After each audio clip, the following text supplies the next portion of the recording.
வணக்கம், welcome to Shanu சமையல். இந்த வீடியோவில் சப்பாத்தியோடு வச்சு சாப்பிட்ற மாதிரி ரொம்ப ஒரு ஈஸியான சைட் டிஷ் தான் பார்க்க போகிறோம். மசாலாலாம் சேர்த்து முட்டை பொடி மாஸ்.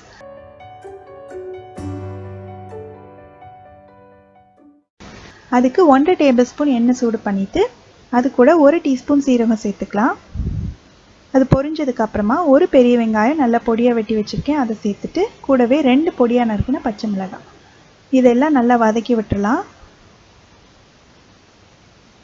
வெங்காயம் பச்சை மிளகாயெல்லாம் நல்லா வதங்கினதுக்கப்புறமா ஒரு அரை டீஸ்பூன் போல் இஞ்சி பூண்டு பேஸ்ட்டு அதையும் சேர்த்து அந்த இஞ்சி பூண்டோட பச்சை வாசனை போகிற வரைக்கும் நல்லா வதக்கிக்கணும்.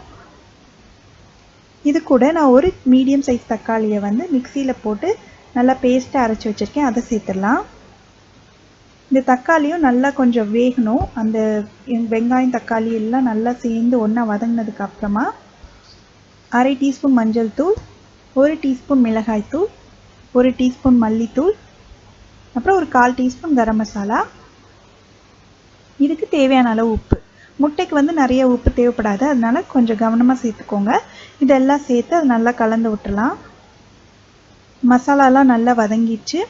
இப்போ நான் ஒரு மீடியம் சைஸ் கேப்சிகமை சின்ன சின்ன துண்டுகளாக வெட்டி வச்சுருக்கேன், அதையும் சேர்த்துடலாம்.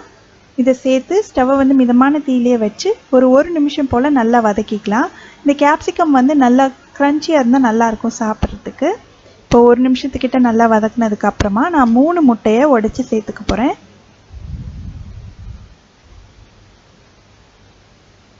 முட்டை சேர்த்ததுக்கப்புறமா அதை லைட்டாக நல்லா அப்படி பீட் பண்ணிக்கலாம். அந்த மஞ்சள் வெள்ளைக்கருலாம் ஒன்றா கலக்கிற மாதிரி.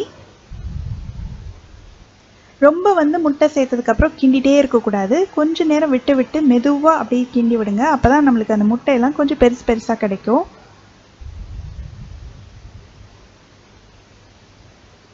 நல்லா அப்பப்போ இந்த மாதிரி மெதுவாக திருப்பி விட்டு அந்த முட்டை ஃபுல்லாக வேகிற வரைக்கும் இருக்கணும். பார்த்திங்கன்னா ஆல்மோஸ்ட் ரெடி ஆயிடுச்சு.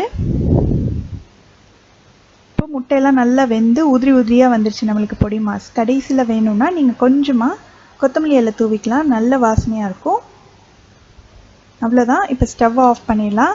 ரொம்பவே சுவையான மசாலாலாம் சேர்த்த முட்டை பொடி மாஸ் ரெடி ஆயிடுச்சு. இது சப்பாத்தியோடு வச்சு சாப்பிட்றதுக்கு ரொம்ப டேஸ்ட்டாக இருக்கும். நீங்களும் இந்த ரெசிபியை கண்டிப்பாக வீட்டில் ட்ரை பண்ணி பார்த்துட்டு எப்படி வந்ததுன்ற கமெண்ட் சொல்லுங்கள். இதே மாதிரி நிறைய வீடியோஸ் பார்க்கணுன்னா இந்த சேனலுக்கு சப்ஸ்கிரைப் பண்ணுங்கள். ஷானு சமையல், எளிய முறையில் இனிய சுவையில். நன்றி.